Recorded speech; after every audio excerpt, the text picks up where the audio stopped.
Morning, members. Happy Monday. We are going to call this meeting of the Rules Committee to order, and I'll note that there is a quorum present.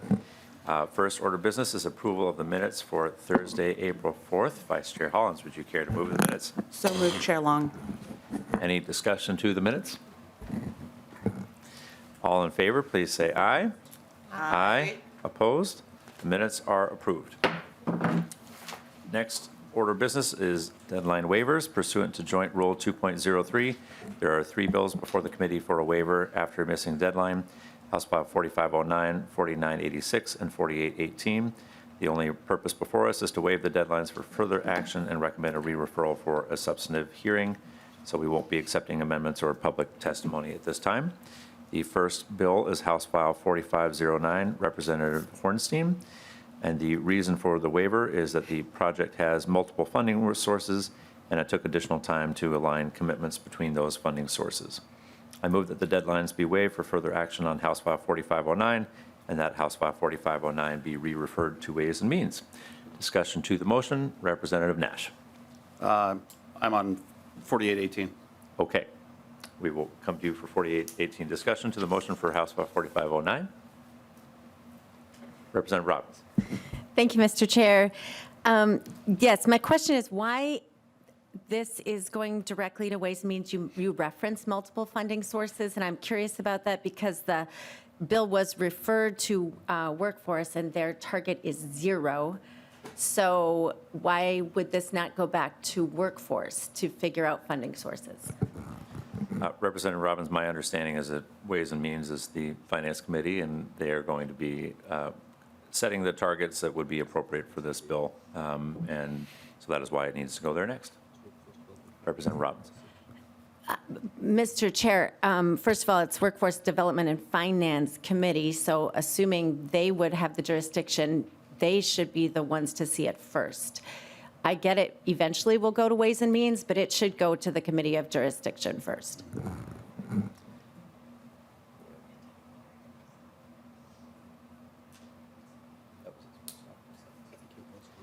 So Representative Robbins, its first stop was the Workforce Development and Finance Committee, and so I don't believe they need to hear it again. Representative Robbins. Thank you, Mr. Chair. I'm sorry, I don't serve on that committee, so I don't know. Were they told what the financing sources would be?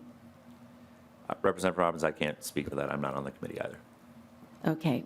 Well, I find it odd that a bill that went to a committee that has a 0 target just still gets to move on in the process. So I have concerns, Mr. Chair.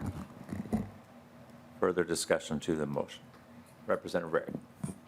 Thank you, Mr. Chair. I was really hoping that we would have Representative Hornstein here. He does serve on this committee, does he not, Mr. Chair? No, he does not. Okay. I'm on so many committees with Representative Hornstein, I forget which ones he's on and which one he's not. But, Mr. Chair, I would say, too, that in order to have a thorough discussion of whether or not this should move forward, we really should have the chairs here. Or, excuse me, not the chairs, the authors of the bills. And the reason I say that is because as I dug into this bill, and looked at fiscal implications and looked at, this $9 million that we're going to be appropriating out of the Workforce Development Fund directly to a nonprofit that only came into existence in November of 22. They don't even have a 990 that's published by the IRS. This is which means I have no idea how big their overall budget is. This is incredibly problematic. I have no idea why this bill is even before us. It has no Senate companion. It is not moving forward in the Senate, therefore. So I would adamantly oppose this bill getting a rules waiver, and especially since we do not have the author of the bill here to ask some very important questions, like why are we giving $9 million out of the Workforce Development Fund to a nonprofit that just came into existence in November of 22 and doesn't have a 990 published by the IRS. This is incredibly problematic. And on their website, they list 5 other organizations. Some are nonprofits, some are not. One is SCIU. And so I have a lot of questions and a lot of concerns. And I'm sure I will be overruled, and this will just keep going on, but I'll ask these very difficult questions in Ways and Means where he does serve. But this is very problematic. It doesn't even have a Senate companion. So I don't understand why we're doing this. And especially when you said, well, there was an issue with figuring out funding. Well, in the bill right now, it says $9 million will be going to one nonprofit from the Workforce Development Fund. So can you explain what developments there have been in the funding source? Representative Rarick, I believe that it was, the reason for the delay was they were trying to align the funding sources, and so looking at different options. So that is what delayed the overall process of the bill moving forward. Mr. Chair. Representative Rarick. Mr. Chair, I don't understand that explanation. I really wish that the author of the bill was here, or we could have better understanding as to what that even means. What other funding sources? Are we talking about not doing the Workforce Development Fund? I have questions about why we're moving this forward when it has no Senate companion. Mr. Chair, I absolutely oppose this rules waiver for those multitude of reasons, and we can't even ask the author of the bill because he's not present, which I also have a problem with. Leader Damon. Thank you, Mr. Chair. And again, as you've heard from our side before, not having the authors, as you've clearly heard the questions that have been raised, not having the authors here when we're doing deadline waivers, actually, Mr. Chair, puts you in an awkward position because we have legitimate questions that need to be answered on these. First, before I continue, could we have a roll call on this, please? Absolutely. Okay, thank you, Mr. Chair. So when we are doing a deadline waiver, based on the fact that it was an alignment of funding sources, yet we know the target for workforce development is 0. Mr. Chair, as this moves on to Ways and Means, could you please tell me how Chair Olson is going to get the appropriation for this bill? And if Chair Olson is not able to do this, why are we doing a deadline waiver? Thank you for the question, Leader Damath. I do not believe that the bill would be moved out if the target remains at 0 for workforce. So I think that will be in the hands of Ways and Means to make a determination. Thank you, Mr. Chair. If follow-up? Leader Damath. So if it is not going to be a 0, we are obviously spending more money, which is absolutely irresponsible. This is not an affordable bill. There is no Senate companion. And I don't know if we are just signaling to something here or what we're actually doing in this place, but we don't have extra money to spend. We don't have $9 million to go to an unaccountable nonprofit. No Senate companion, no full transparency. Thank you for granting the roll call. I look forward to this vote. I can't understand why anyone in this place would actually vote yes on a deadline waiver to move this bill forward.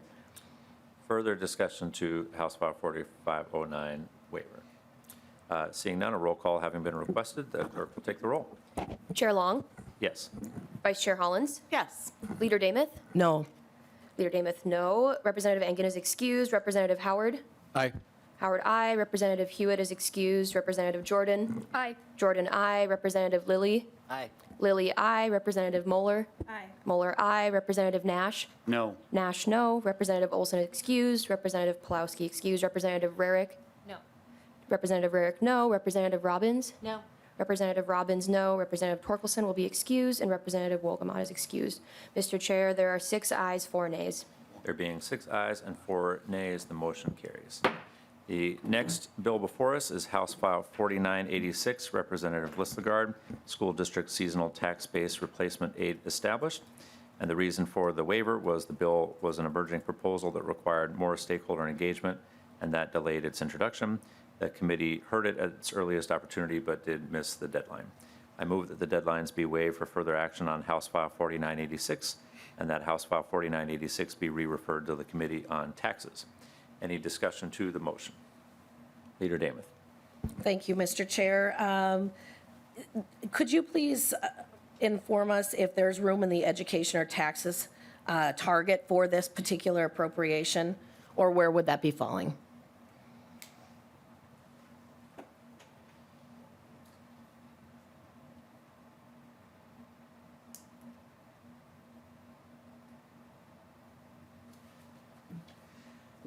Leader Damath, I don't know the answer to that, but I do believe that would be a conversation that could appropriately be heard in taxes. Thank you, Mr. Chair. Follow-up, please. Leader Damath. Could you tell me if this could wait till next year?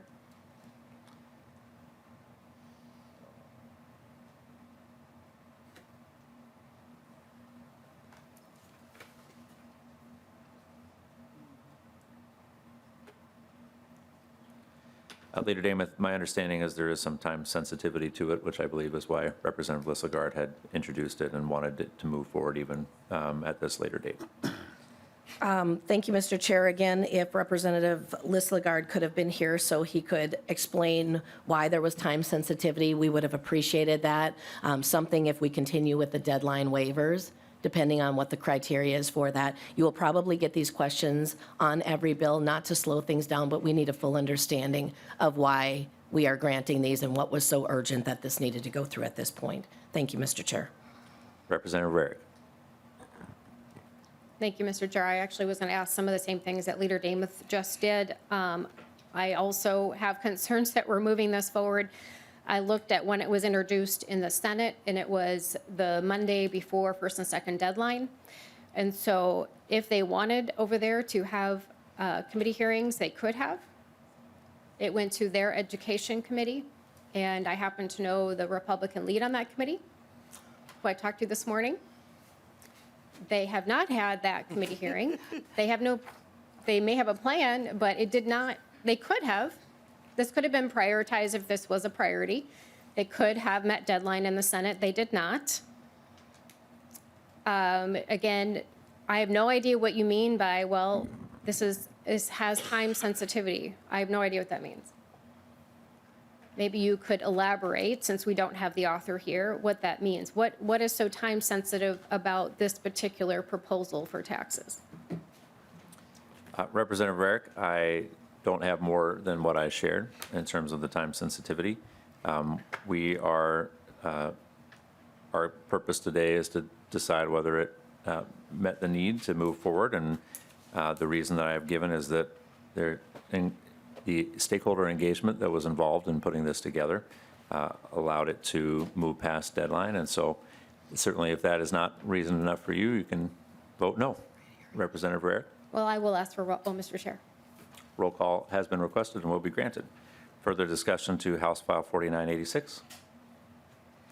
Seeing none, the clerk will take the roll. Chair Long? Aye. Chair Long, aye. Vice Chair Hollins? Aye. Hollins, aye. Lead Dameth? No. Leader Dameth, no. Representative Engen is excused. Representative Howard? Aye. Howard, aye. Representative Hewitt is excused. Representative Jordan? Aye. Jordan, aye. Representative Lilly? Lily, aye. Lilly, aye. Representative Moeller? Aye. Moeller, aye. Representative Nash? No. Nash, no. Representative Olson is excused. Representative Pulowski excused. Representative Rarick? No. Representative Rarick, no. Representative Robbins? No. Representative Robbins, no. Representative Torkelson? No. Representative Torkelson, no. Representative Wolgamott is excused. Mr. Chair, there are 6 ayes and 5 nays. There being 6 ayes and 5 nays, the motion carries. The next bill on the agenda is House File 4818, Representative Berg, Metropolitan Airports Commission, Health and Welfare Benefits Required. The reason for the waiver is that although House File 4818 was heard in its final committee stop prior to deadline, the bill was laid over by the chair at the request of the minority lead because there were 4 minority amendments which the chair wanted to give the committee proper time to consider. And so that was the reason for it not moving out prior to deadline. I move that the deadlines be waived for further action on House File 4818 and that House File 4818 be placed on the general register. Representative Nash. Thank you, Mr. Chair. I am confused by 4818. There was a day on the floor, and I don't remember what day specifically, but there was a motion that I made to refer it back to state and local government because Chapter 473, in which this statute falls, is the purview of state government finance. I was assured by the author, Representative Berg, that she said, I'll give it my personal guarantee that it will go and get a hearing in state government finance. We have not heard that, Mr. Chair. It's confusing to me because I've been on State Gov 5 for 10 years now, and that seems like a very long time to be on one committee, but as a result of that, we have done a lot of things with State Gov 5 and the MAC, and we've taken field trips, we've had testimony, we've had overviews, we've had conversations. Representative Lilly has been in that committee in the past when we have the MAC come in and give us overviews. Clearly, 473 is in the purview of state government finance. Moreover, this provides a a very heavy burden on the MAC, which is now going to be a regulating agency. It has a huge cost associated with it. And I really wish that the author was here, because I would like to ask why the personal guarantee that I was given on the floor has been flippantly ignored now and just dismissed. Our word around here means something, and when someone says, I will personally give you my guarantee that we'll have a hearing in that committee, I'm just mystified as to why that would be ignored. And I don't understand how, when we hear in the media, we're going to be done early, we're going to move along our way, things are great, we're going to leave before the constitutional deadline, we now have bills that haven't been acted on and we're having to give extra life to, and we've been told, given guarantees, I'm going to guarantee you this goes to your committee. Doesn't happen. I'm just mystified, Mr. Chair. I'm going to ask for a roll call on this, because I do think that if it is indeed the bill that Representative Berg believes it should be, she should be able to stand up to the scrutiny of the committee upon which she serves. She is in state and local government. I just don't understand how this can be breezed past when clearly the purview of the committee that I'm bringing up has oversight on the MAC.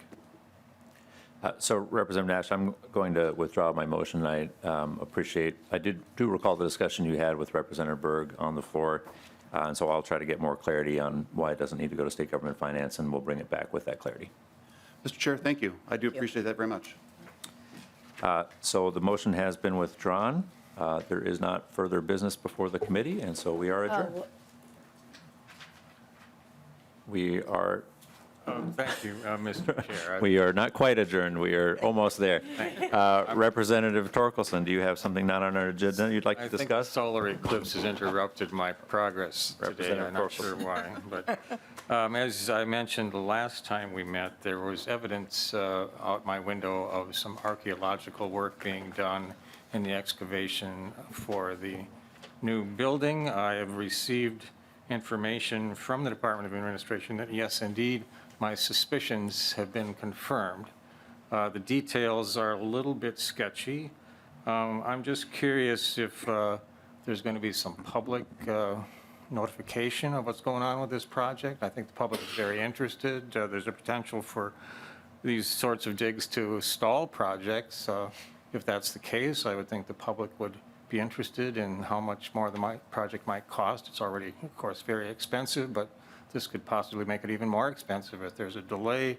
How will this committee, how will your caucus address this issue, Mr. Chair? Representative Torkelson, my understanding is that there will not be an increase in cost, and I don't have more to share on the historical findings than what was shared with you. Well, I look forward to doing that in a very public fashion, Mr. Chair. Thank you, Representative Torkelson. With that, members, we are now adjourned.